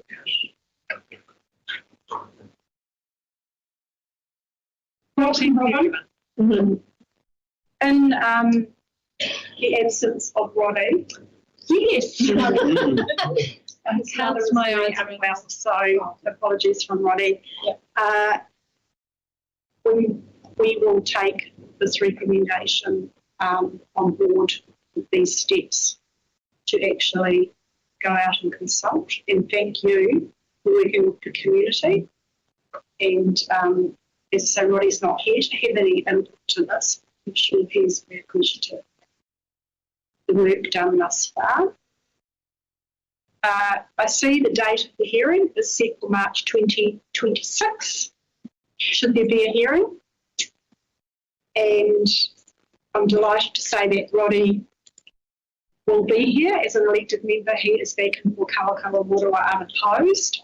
So it's very heartwarming to see some continuity of work there and support within the community. I think it's really vital in us achieving the perfect outcomes for our communities. It's really difficult when new members come on board and don't have the history. So thank you. Thank you for this. It's been a long time coming. I know we tend to get impatient because we like to get stuff done, but there is a process to be followed. And unless you have any further comment to make, I'll put this recommendation. I'd just like to say that sometimes getting the best result does take longer. So, for example, for this one, it was recognising that we had to do an extra consultation because there was a bit of a curveball in relation to the need for a fourth field. So it's, it's kind of realigning everyone's expectations. And I guess the second curveball is that because that land has been taken up, that we do need to look at classifying the other land so that the aspirations of the Simpson Park board can be met. So yes, sometimes that's just how it is. Okay. We have to go through council. I see on page 109 anyway in relation to the land holdings. Yes, so hoping to get that through to the meeting at the end of the week, at the end of the month. That may or may not happen. It's hanging in the balance a little bit because of the size of the agenda. But certainly it'd be great if the two consultations, both for the classification and for the reserve management plan, can be done at the same time. Any questions for those in support of the recommendation? Moved, Bruce, seconded, Lane. Against? It's carried. Thank you, everyone. Thank you, Robbo.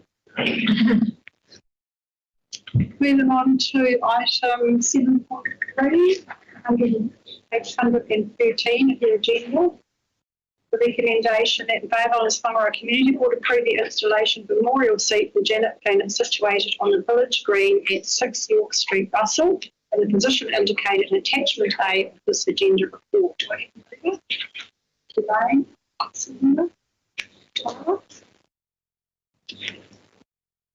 You presented this morning in public forum in relation to this, and the board has expressed support in the past through Member Hindle for this seat. So do we have any further discussion?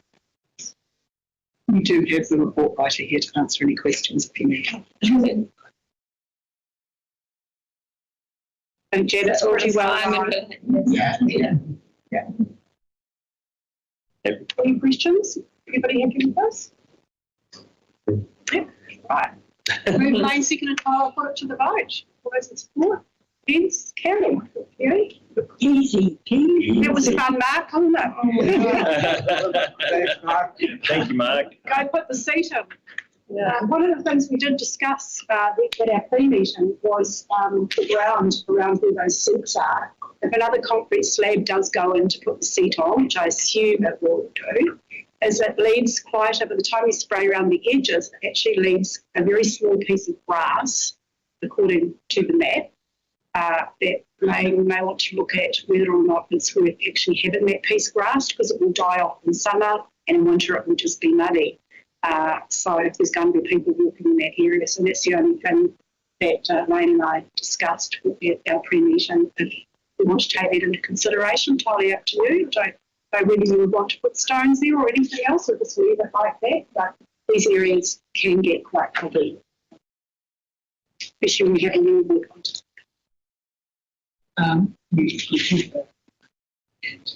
Seems quite happy to extend the area of the issue. Mention just leaving a little bit, but for the power lines to get cut. Excellent. Thanks, Mark. Thank you for joining us. Yeah. Right, moving on to item 7.4, page 123. I'll move that the Bay of Islands-Whangaroa Community Board allocates rural travel grant funding in accordance with the recommendations received from the Sports Law as follows. A, Kitty Kitty Gymnastics Club, $2,000. Do I have a seconder? Thank you, Amy. Application on its Pat Malone. Any discussion around that? All happy with that? No? All those in support? Against? Carried. Moving on, item 7.5, that the Bay of Islands-Whangaroa Community Board note the reports from Chair Belinda Ward and Leader Jane Hintold. Have a mover. Thank you, Carla. Seconder. Lane. Questions on my report? Really just updating some of those RFSs, and I've knocked a couple off there. No questions, I'll take it as read. And Jane, in her absence, I will take her report as read also. Minutes. Yeah. Move Tyler, seconded Lane, all those in support? Against? 7.6 on page 136. This is our funding applications, and I would like to move that we take this into public exclusion so we can have a really frank discussion. There's sort of a large number of applications, and some of these we may want to have a debate around the additional information that we have here, which the public is not privy to. So I will move, if we go to towards, thank you, Bruce. Ask for the live stream to please.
for today.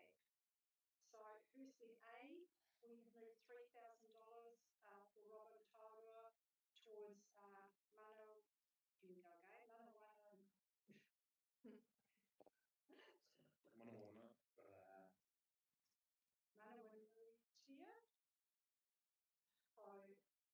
Matutanga, $3,000 for Robin.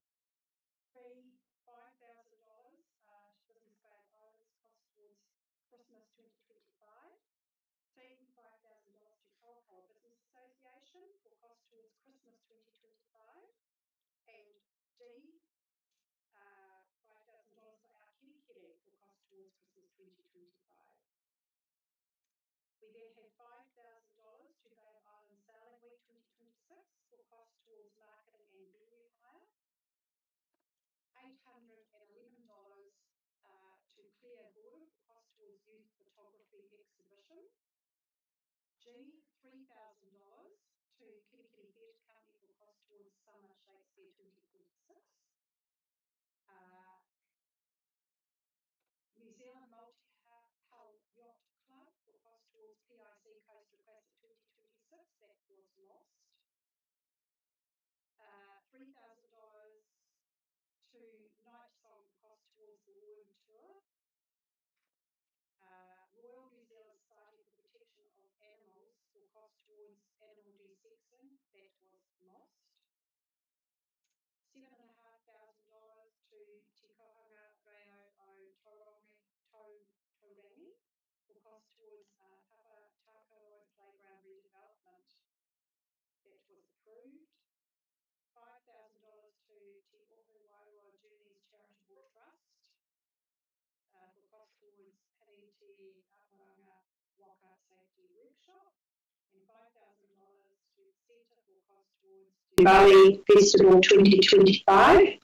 Then we had a supplementary agenda item of $7,400 for Totara and North Pool Committee for cost towards renovation of the Totara North Pool kitchen.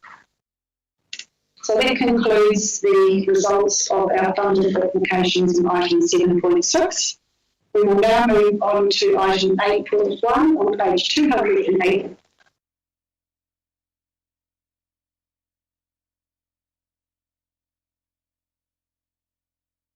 We'll move that the Bay of Islands-Whangaroa Community Board receive the Bay of Islands-Whangaroa Community Board Open Resolution Report. Can you have a second one?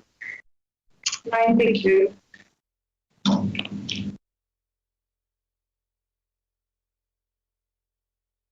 Should be any discussion around this. We have kept the Strand Colorado and that project, which is in progress. The second item was the delegation of the Kirikiri domain, that is also in progress. In fact, there is a meeting on the evening of the 8th, and our Kirikiri is currently meeting today with staff on the review discussion around the approval from council to start progressing design and implementation of the stage on the Kirikiri domain. So we're pleased to know that our discussions with Soyo last meeting progressed. And the final one is Simpson Park. And we have that as an agenda item today, so that will go out to consultation and to the board. So thanks to Robin Lawson for finally getting that to us. Any further discussion about to vote? Myself second the name. All those in support? Carried. And that concludes our meeting for today. For those of you listening online, thank you very much for the time today. And I will ask Member Ainsley to close us with a formula. Ia kora te marino kia whakapapa whaungamu te moana. Hei huarahi a tātou i te rangi nei. Arupa atu aruka mai tātou i tātou ka. We end the live stream, please.